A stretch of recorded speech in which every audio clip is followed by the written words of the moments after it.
Pemirsa, setelah adanya putusan Pengadilan Negeri Melonguane Ernest Mamangke, salah satu tim sukses caleg Partai Hanura akhirnya ditahan di lapas kelas 3 Lirung Selasa sore.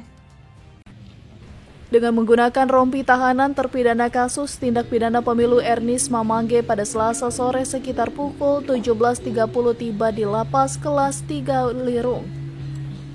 Usai diserahkannya terpidana Ernest Mamangke ke pihak lapas kelas 3 Lirung, Desliana Sitoro selaku jaksa penuntut umum mengatakan, setelah melalui proses persidangan terpidana terbukti bersalah.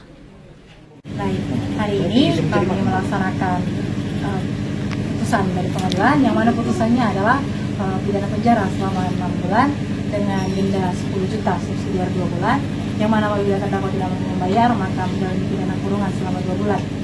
Dan hari ini kami sudah menyerahkan terpidana kepada lapas.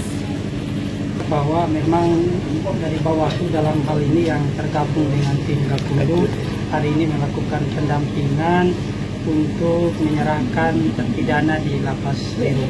Berdasarkan apa? Berdasarkan putusan pengadilan bahwa yang bersangkutan terpidana atas nama Ernest Mamangke secara sah terbukti melakukan tindak pidana pemilu. Atas putusan Pengadilan Negeri Melonguane tersebut, Desliana Sitoro selaku JPU Kejari Talaut mengatakan, terpidana Ernest Mamangke dijatuhi hukuman kurungan selama 6 bulan dengan denda 10 juta rupiah subsidiar 2 bulan.